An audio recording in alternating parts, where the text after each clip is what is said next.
Hi. It's been a while since I've made a video, or a long video. I don't know how long this one will be, but I wanted to take a little time to give an update, show my face, show my bald head, and talk about what is coming up here. So the main reason why I wanted to give an update is because I'm over halfway done my treatments. Things have been hard. I've kept a consistent positive spirit and been inspired, and I know that all things work together for the good, but it has been hard. Chemotherapy is very taxing, and it takes a lot out of you. It takes a lot of my energy. It makes me feel weak and it makes me feel sick. And I'm over it at this point. So I started out with a lot of steam and was ready to go. And I'm still charging forward, but I've lost a little bit of my steam and I'm ready to do something different. So, Monday, I am scheduled for a scan, a full body scan, a PET scan.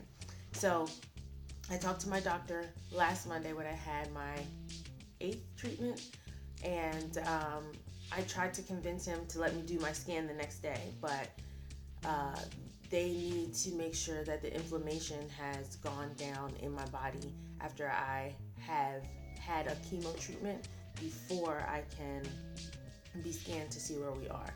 So this scan on Monday will be my first scan since this has all started. So we'll see how far things have progressed. So as a recap, right here is where I had, and I say had, a tumor the size of a softball, so about 8 centimeters around. And he said it was actually not just the diameter, but that width of a softball right there in my chest. So although the staging of the tumor wasn't like stage 4, which is, right there at the end, the worst of the worst, we're close to around the stage 2. The size of it is what was most concerning, because although it wasn't as advanced, it was big.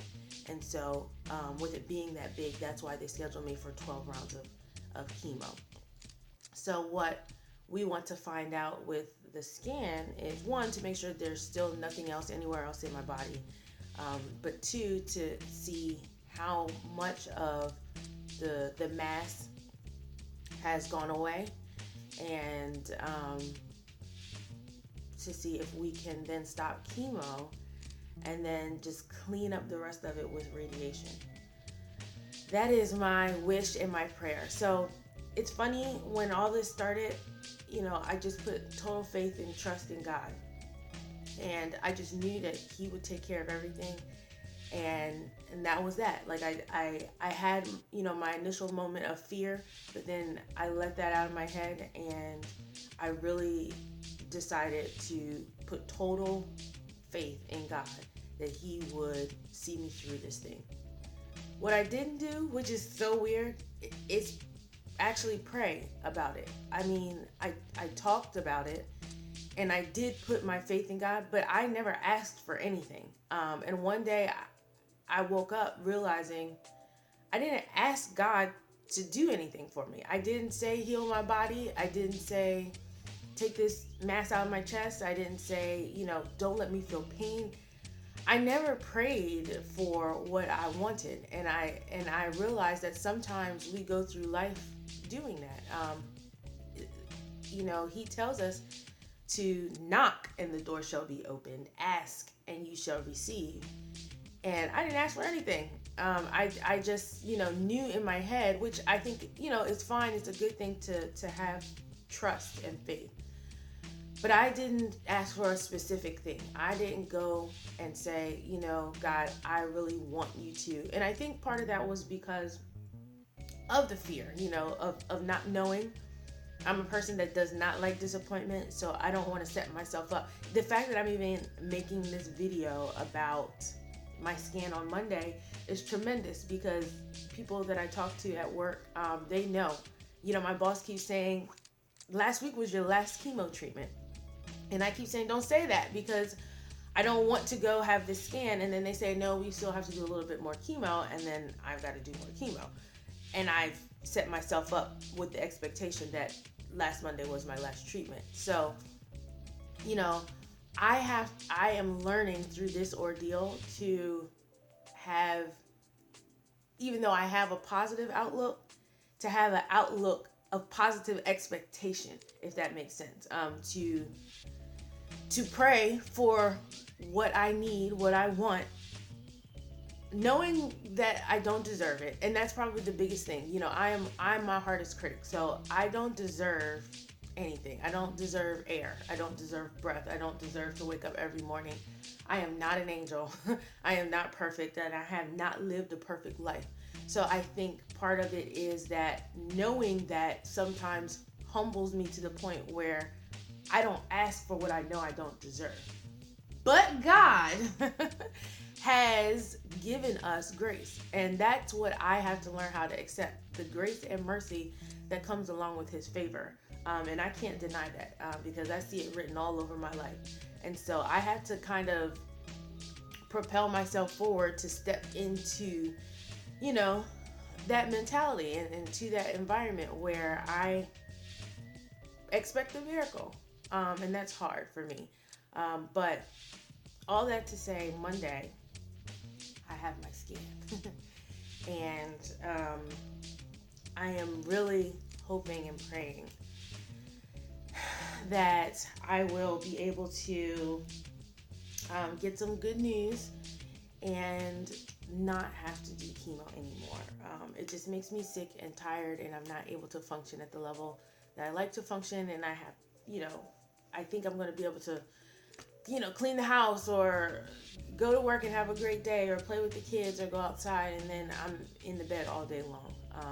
So I have to definitely thank my support team, my in-laws, my mom, my grandmother, friends, family, everyone who stepped in, you know, to take the kids or to come over, or to, you know, my brother, you know, had cleaners come to the house. You don't know how nice that is. But just to really, you know, I'm just thankful. I just really am thankful. And I couldn't, you know, if God never did another thing for me, he's already done enough. So, I feel a little better. Had to get these. Chemo changed my eyesight. So I think after I had Kennedy, my eyesight changed a little bit, but then with the chemo, it changed a little bit more. So I had to get some real glasses, and I like them. And so that's what's going on. Monday. I need prayer. I need all prayer warriors to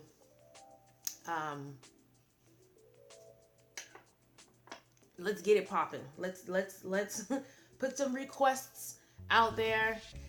Let's talk to the one who we know can make this happen. And this is how I walk around the house. Kennedy loves it. Let's see what we can do, what we can petition for Monday, because I really am tired of chemo. Y'all didn't know this was going to happen, did you? You did not know that I was about to put a wig on camera. But I just want to show y'all what I do. It's fun, you know? I have fun. Everything happens for a reason. And maybe all this happened so I could put a wig on. Look what I just did to my shirt. maybe all this happened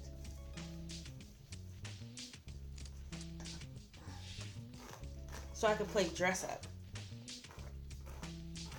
Because you would have never caught me in a wig before this whole ordeal. Anyway, what we want to do is pray for healing and good news on Monday. My doctor, I made him promise to call me on Monday. I don't know if he's going to keep that promise, but that's certainly what I need to happen.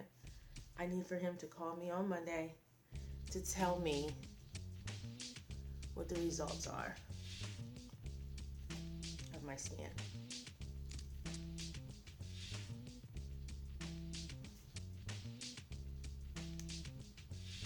Sometimes I get tired of wearing it because it just feels like there's something on my head and I don't want it there.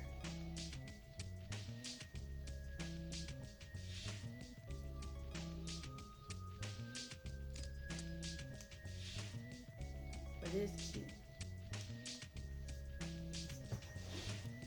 What do you think?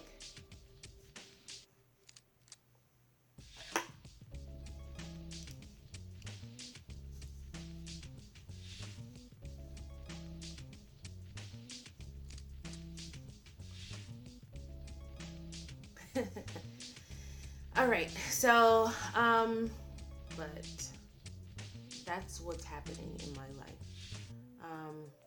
The other thing is that I am embarking upon a 30-day Whole Foods challenge. It's gonna be hard, and I'm gonna try to make it through. So I'm gonna be working out as well, but the biggest piece of it is the nutrition aspect, which for 30 days I'm supposed to eat whole foods. So that sounds simple when you just say it like that, but that is very hard. It is very hard to step outside of the processed food cycle that we live in. You have no idea how hard it is to step outside of the processed food cycle. Everything is processed. So for 30 days, Brandon and I are going to try to eat whole foods. We're cutting out dairy, and it's gonna be lean meats and veggies. No grains, no bread, no pasta, not even quinoa. I like quinoa. But we're going to do it. We're going to try to, for 30 days, rid our systems of some of these toxins and take a next step into a healthy lifestyle. And then after the 30 days, go back to, a more moderate diet with less processed foods, but, not cutting out completely everything. But just needing to jumpstart and kickstart the nutrition aspect of our lifestyle. And I think this will help us tremendously. Brandon's been doing a great job going to the gym consistently, and he's seeing results. And I'm getting jealous because his results are happening faster than my results. So I am going to push a little harder for the next 30 days and do my Whole Foods challenge. And I'm going to take before and after pictures, and we are going to see some changes around here. And hopefully I can inspire somebody to do the same. I need to lose some weight, but I'm not going to make it all about the scale. So, funny thing, I thought I was going to lose all this weight on chemo. I've lost a little bit of weight, but I'm not, it didn't work in my favor the way I wanted it to. So Lazy Kim has to get up and get more motivated and do some work to get rid of this excess weight. I ain't never been skinny. Ain't trying to be skinny. But I do need to tone it up a little bit. And after I had Kennedy, things got a little out of control. So we're going to work on that aspect of my life, as well as pray that this cancer thing is going to soon be behind us. I can't wait for summer. I need to be cancer free, tight and toned, ready for the beach, ready to turn up by the summertime. All right? So I need my whole team with me on this. Prayers up, people. I appreciate all the love, all the support. Thank you so much. And I will let you guys know how things go after my scan.